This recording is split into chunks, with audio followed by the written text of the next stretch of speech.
Hello, everyone. Welcome to this live stream about making Google Ads work for maritime companies. If you have any questions, please put them in the comments. Or if you have any specific challenges about Google Ads for maritime tech companies or companies who are similar to maritime tech, which is long sales cycles, complex, expensive products, multiple stakeholders, so big buying committee. I think most companies I talk to say the same thing. They say that Google Ads don't really work, or haven't got really good results, or they're getting clicks and impressions, but they're not getting a lot of leads. They're paying a lot, but they don't really know what it's actually leading to in terms of revenue, meetings, sales call for leads, and so on. But the truth is Google Ads can work really, really well for any niche. I would say it's common sense that every person, whether it's B2B or B2C, will go online and do research. So whether it's a cheap B2C, consumer product, or a super expensive software or hardware for maritime tech.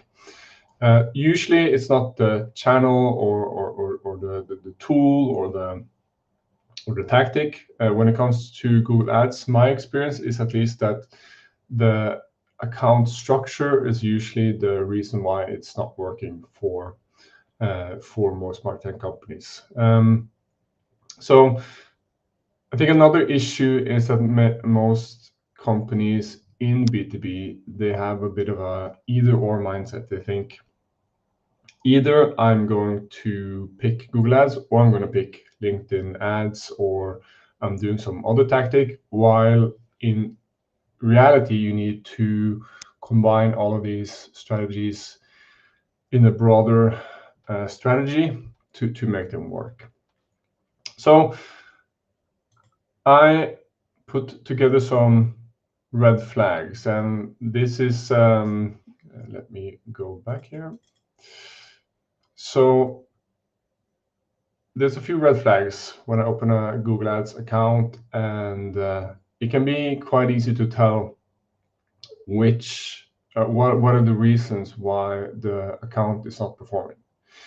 And some of them are obvious. If you're paying a lot of money for Google Ads and the website is not generating a lot of leads from Google Ads, and I assume most of you have some type of tracking. It can be Google Analytics or HubSpot or Salesforce or any type of CRM that does some kind of source tracking where the lead comes from.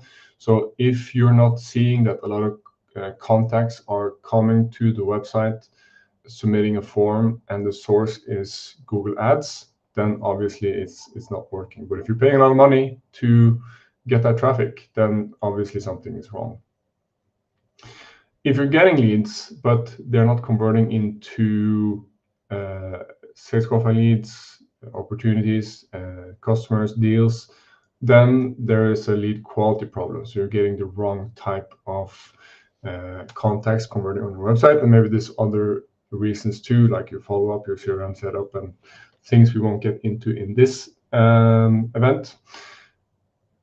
Then a really typical one. So I did actually some research a few months back about how many maritime tech companies are using a CRM or who have connected the CRM to the website. Because if you get traffic from Google Ads and you're not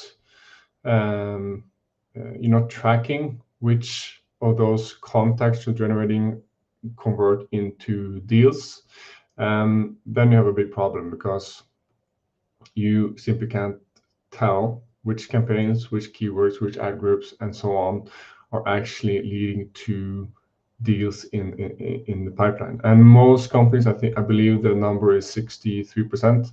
63% of maritime companies did not have a CRM integrated on the website, so HubSpot or Salesforce.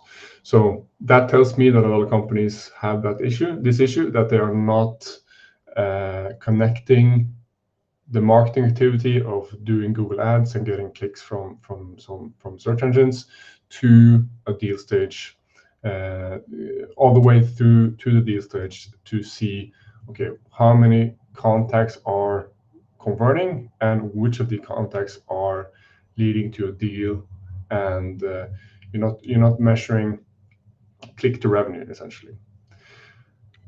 Another really typical problem is that the account has too few campaigns, maybe just 1, 2, or 3 campaigns, and then in those campaigns, though they are essentially overloaded with all the different keywords that the company wants to be visible for.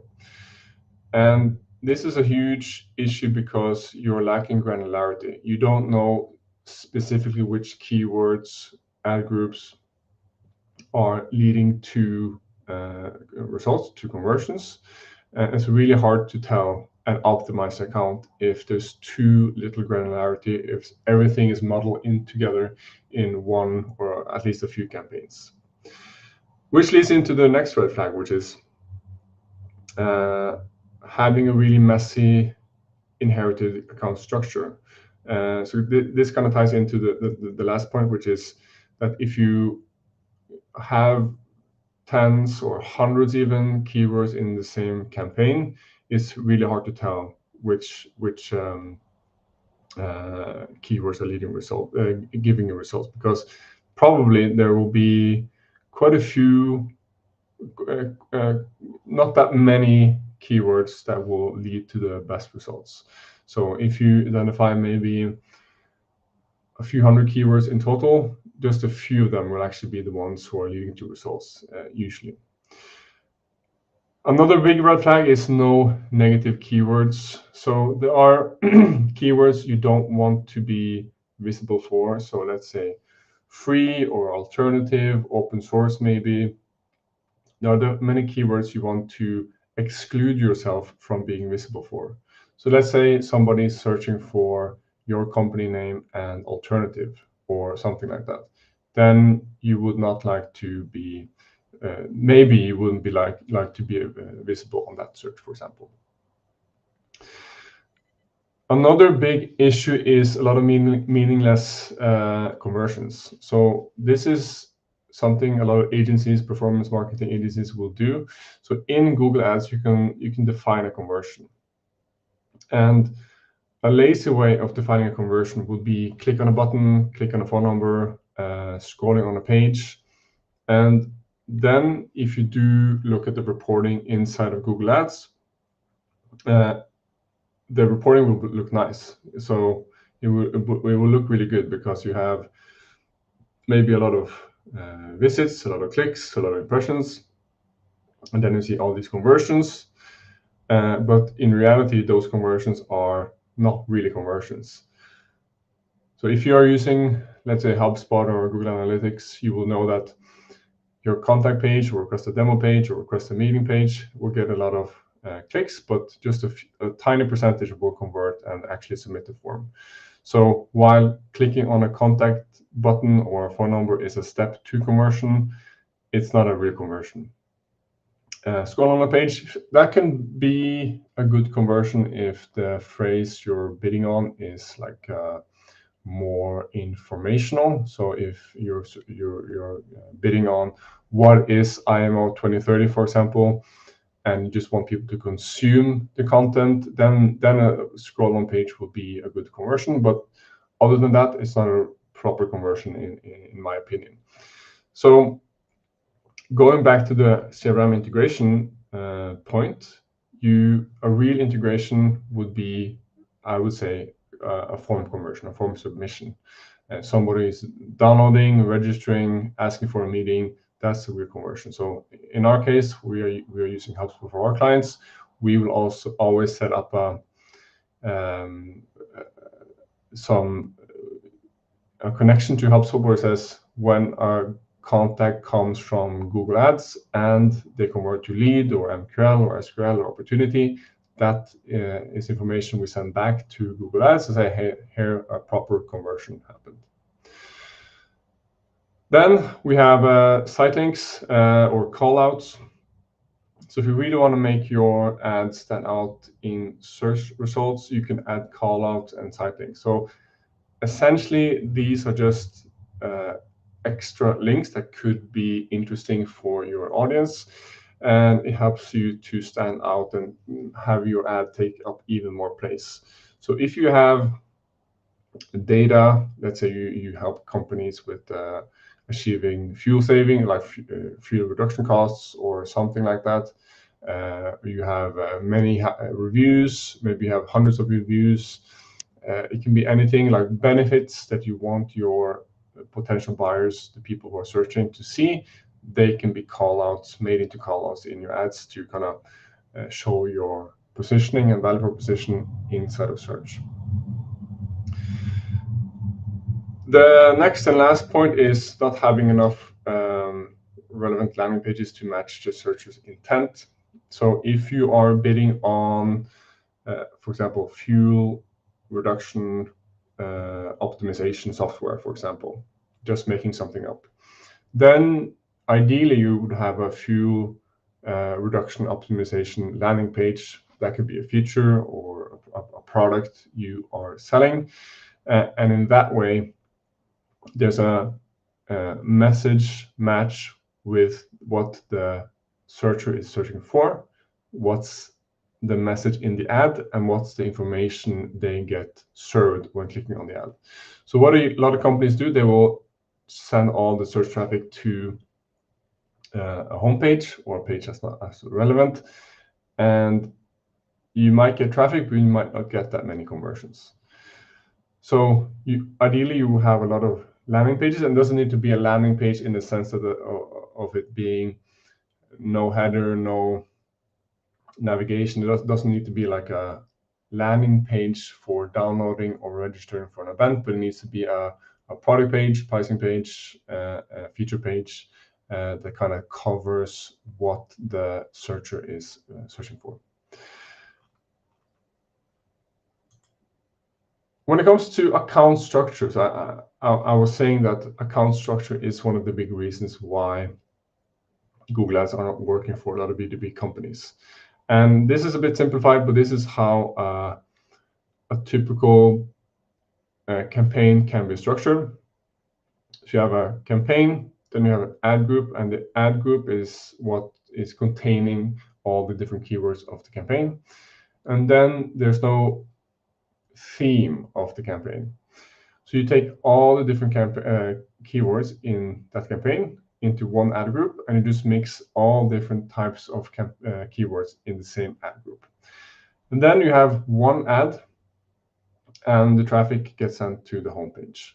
So if you have a campaign like this, it's very difficult for you to make an optimal Google Ads campaign, because you're optimizing for too many keywords, too many different types of messaging, too many types of search intent, and you will not, when you are sending people to the homepage, they won't be getting the information that they're searching for. They want to be sent directly to the a specific feature page, pricing page, product page, instead of being sent to like a generic homepage.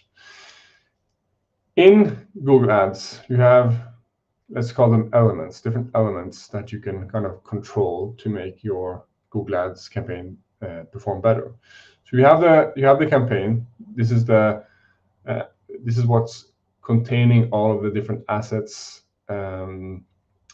inside of the campaign. So you have one theme per topic. It can be a branded campaign. It can be about a certain product. It can be about a certain service or solution. It can also be about specific features, or it can be more informational when it comes to, let's say, content that's more top of funnel. So it's a topic like IMO 2030, smart shipping, and maybe you have made like a campaign with articles, case studies, webinars, and you want to promote content with Google Ads. So what is smart shipping, for example? And that could be a theme or topic for one singular campaign.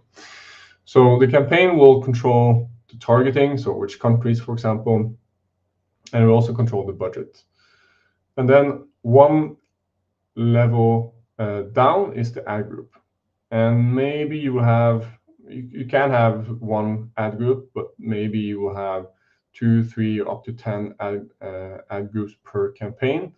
And these are helpful to keep the campaign focused, which means that you will keep similar keywords inside of one ad group. So if you have many variations of the same keyword, and those variations have many other variations, you will keep them contained in their own ad groups, so you can ensure messaging match with the ad people are clicking on and the landing page they're getting sent to. And then for each ad group, you have, depending on how many keywords you find, maybe there will be 5 to 15 keywords per ad group. And this is to maintain granularity, because if you click into a campaign and you have, let's say, 8 ad groups, you can see how these ad groups perform cumulatively. So you can see how many impressions, how many clicks, how many conversions, and over time it will be quite easy for you to see which ad groups are performing the best. So maybe of those 8, 2 or 3 are performing much better than the rest. So you can move more your budget into those 2 or 3 ad groups over time.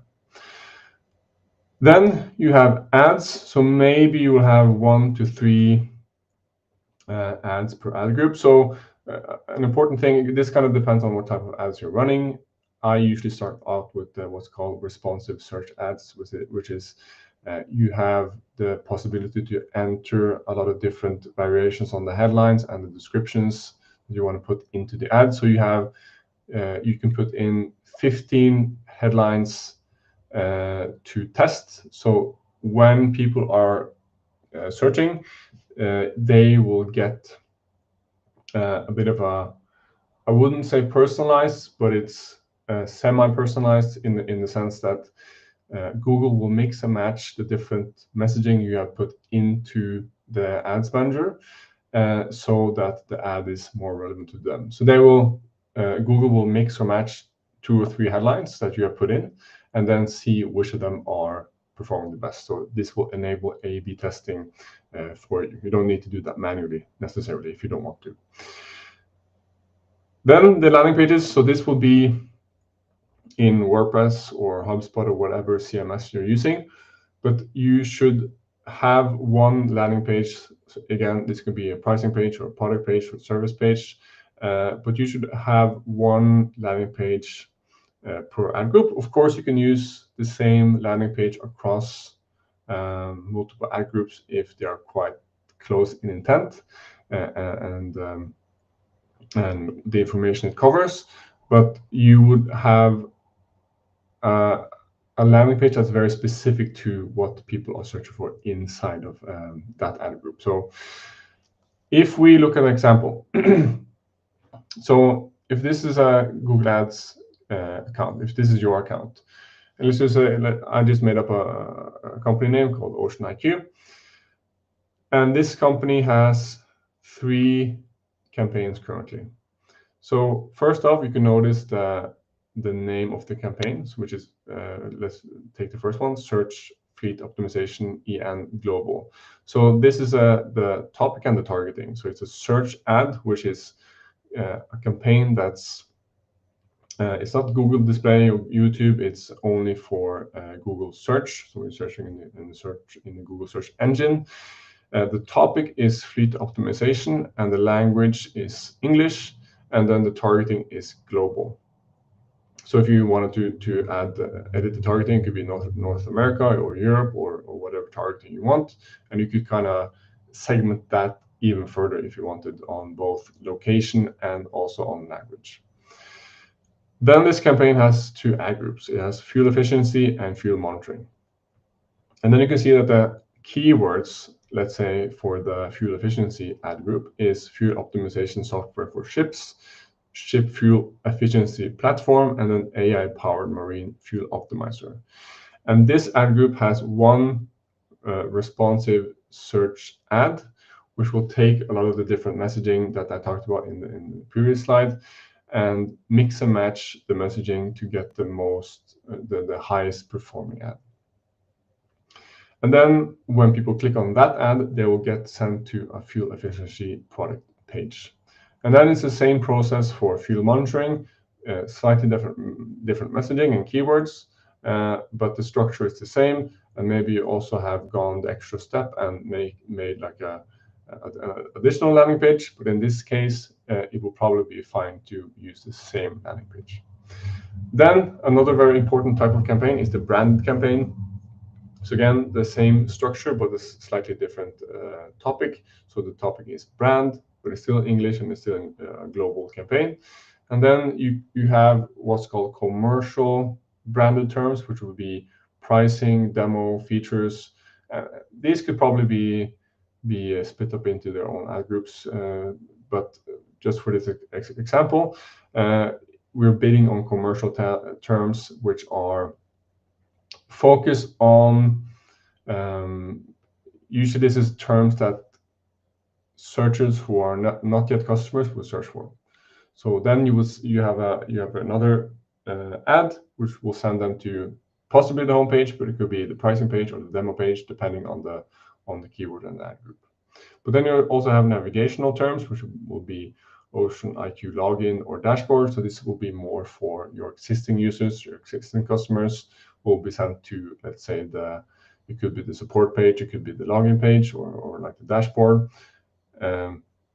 You maybe would not bid on these, depending on how much competition you have, but it could be a good idea if you have competitors bidding on your brand.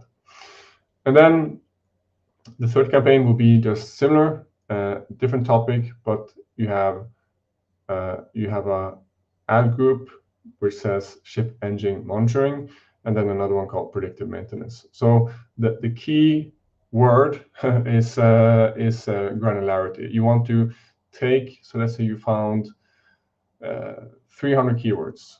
You want to organize them into topics or themes, and then have those themes be their own campaigns. And then maybe you would break all the, let's say if there's 20 up to 50 keywords per campaign, you want to break them up into even smaller segments of keywords that are quite similar.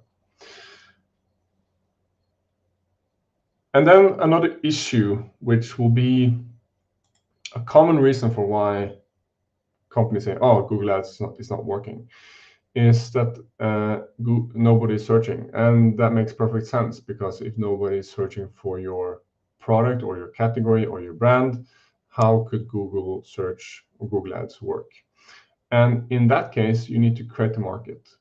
If nobody is searching, you need to build awareness first. So in this case, you need to invest more in brand awareness marketing. And that can be a lot of different things. It could be physical events or billboards or something like that. But a quick one is obviously paid social. So if your audience is on LinkedIn or Meta, you would need to introduce a lot of the new concepts and the features and the product and the brand to your market through paid social. So that's you could identify a list of, say, 500 or 1,000 companies, and of course there's certain job titles or functions you're targeting inside of those companies.